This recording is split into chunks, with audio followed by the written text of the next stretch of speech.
హరిహరరాయ మరియు బుక్కరాయ ఇద్దరు అన్నదమ్ములు.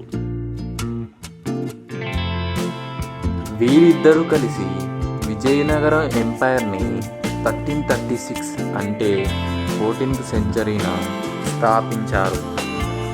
అయితే రాజైన హరిహరరాయ వీరకంపరాయని రాజుగా ప్రకటిస్తాడు. ఇక్కడ బుక్కరాయ యొక్క కొడుకే వీరకంపరాయ. రాజైన వీరకంపరాయకి తన తండ్రి బుక్కరాయ సామ్రాజ్య పరిపాలన ఎలా చేయాలో చెబుతాడు. మహారాజు ఎప్పుడూ ఐశ్వర్యమదం, అధికార గర్వం, వ్యసనాలకి దూరంగా ఉండాలి. ఇలా తండ్రి ఎన్నో మధురమైన ఉపదేశాలు చెప్పాడు కాబట్టి ఈ స్టోరీకి మధురోపదేశ అని నామకరణం చేశారు. ఇక్కడ గంగాదేవి ఎవరంటే వీరకంపరాయ యొక్క భార్య. ఇప్పుడు గంగాదేవి గురించి డీటెయిల్గా చూద్దాం. గంగాదేవి వరంగల్కి చెందిన మన తెలుగు ప్రిన్సెస్. ఈమె విజయనగరం ఎంపైర్కి సంబంధించిన పోయెట్. గంగాదేవి టాలెంటెడ్ ఉమెన్గా, బ్రేవ్ ఉమెన్గా అండ్ ఇంటెలిజెంట్ ఉమెన్గా కూడా పేరు పొందింది. తన భర్తతో పాటు గంగాదేవి కూడా గుర్రం మీద ఎక్కి యుద్ధానికి వచ్చేది. అలా ఉమెన్ వారియర్స్కి ఒక ఇన్స్పిరేషన్గా మారింది. ఇక్కడ అండర్లైన్ చేసిన పాయింట్స్ గుర్తుంటే ఎగ్జామ్లో మీరు డీటెయిల్గా రాయొచ్చు. సో అండర్లైన్ చేసిన పాయింట్స్ జాగ్రత్తగా గుర్తు చేసుకోండి. ఈ పాయింట్స్ మీకు ఎగ్జామ్లో గుర్తుంటే ఆటోమేటిక్గా ఎలాబొరేట్ చేసి పేజెస్ నింపేయచ్చు. గంగాదేవి ఎడ్యుకేటెడ్. గంగాదేవి పండిత్ విశ్వనాథ నుంచి సాంస్క్రిట్ కావ్యాస్ అండ్ శాస్త్రాస్ నేర్చుకుంది. పండిత్ అగస్త్య నుంచి కూడా సాంస్క్రిట్ నేర్చుకుంది. ఇక్కడ కూడా అండర్లైన్ చేసిన వర్డ్స్ మర్చిపోకండి. హెడ్డింగ్లో ఇంట్రడక్షన్, ఎడ్యుకేషన్ అండ్ వర్క్స్ ఉన్నాయి కదా, అది రాయాల్సిన అవసరం లేదు. సాంస్క్రిట్లో గంగాదేవి ఎన్నో కావ్యాలు రాసింది. గంగాదేవి ఒక ఫేమస్ పోయం రాసింది. దానికి టైటిల్ ఏంటంటే మధుర విజయం. ఈ పోయంలో గంగాదేవి యొక్క హస్బెండ్ వీరకంపరాయ గురించి ఉంటుంది. ఈ యొక్క పోయంని వీరకంపరాయ చరితం అని కూడా అంటారు.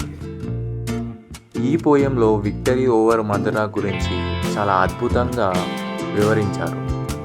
అందుకే దీనికి టైటిల్ మధుర విజయం అని పెట్టారు.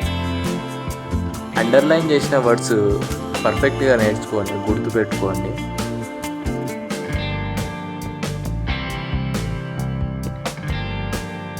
మనం ఎగ్జామ్ పేపర్లో ప్రజెంటేషన్ అలా ఈ పాయింట్స్ ఎలా గుర్తుపెట్టుకోవాలో చూద్దాం. ఫస్ట్ పారాగ్రాఫ్లో గంగాదేవి అనదర్ నేమ్. విజయనగరం ఎంపైర్ని ఎవరు ఎస్టాబ్లిష్ చేసిరు, ఎప్పుడు ఎస్టాబ్లిష్ చేసిరు, హరిహరరాయ, బుక్కరాయ, వీరకంపరాయ, గంగాదేవికి మధ్యలో ఉన్న రిలేషన్షిప్ ఏంటి. ఒక లైన్ ఇసిపెట్టి సెకండ్ పారాగ్రాఫ్కి వస్తే తండ్రి బుక్కరాయ వీరకంపరాయకి ఏమేమి చెప్పాడు, మధురోపదేశ అనే పేరు ఎలా వచ్చింది అని సెకండ్ పారాగ్రాఫ్లో రాయాలి. మళ్ళీ లైన్ ఇసిపెట్టి థర్డ్ పారాగ్రాఫ్లో ఇంట్రడక్షన్స్లో 4 పాయింట్స్ నేర్చుకున్నాం, ఆ 4 పాయింట్స్ రాయాలి. ఫోర్త్ పారాగ్రాఫ్లో ఎడ్యుకేషన్కి సంబంధించిన ఆ 3 పాయింట్స్ కూడా రాయాలి. ఇక్కడ హెడ్డింగ్ పెట్టాల్సిన అవసరం లేదు. ఎడ్యుకేషన్ హెడ్డింగ్ అది అవసరం లేదు. ఇంట్రడక్షన్ అయినా సరే, ఇప్పుడు నెక్స్ట్ వర్క్స్ అయినా సరే హెడ్డింగ్ పెట్టాల్సిన అవసరం లేదు. డైరెక్ట్ రాస్తే సరిపోతుంది. పారాగ్రాఫ్ లాగా 5th పారాగ్రాఫ్లో వర్క్స్ రాస్తే సరిపోతుంది. ఇలా డీటెయిల్గా 5 పారాగ్రాఫ్ రాస్తే పేజెస్ నిండిపోతాయి, అట్రాక్టివ్గా ఉంటుంది. కొన్ని పాయింట్స్ మిస్ అయినా కానీ మ్యాక్సిమం మార్క్స్ వచ్చేస్తాయి. 5th సెమ్ సాంస్క్రిట్ క్వశ్చన్ పేపర్లో ఈ కవి పరిచయం ఫస్ట్ క్వశ్చన్కి సంబంధించింది. 5 మార్క్స్ అన్నమాట ఈ క్వశ్చన్. ఈ ఫస్ట్ క్వశ్చన్ మధురోపదేశం అనే షార్ట్ ఎస్సే అన్న రావచ్చు, ఆర్ ఈ వీడియోలో చెప్పుకున్న గంగాదేవి యొక్క కవి పరిచయం అన్న రావచ్చు. సో రెండిట్లో ఏదో ఒకటి వస్తుంది అన్నమాట. మధురోపదేశ అనే షార్ట్ ఎస్సే కూడా నేను డిస్క్రిప్షన్లో లింక్ మెన్షన్ చేస్తాను, వెళ్ళి చూడండి. ఈజీగా ఉంటుంది, ఈజీ వేలో ఎక్స్ప్లెయిన్ చేశాను.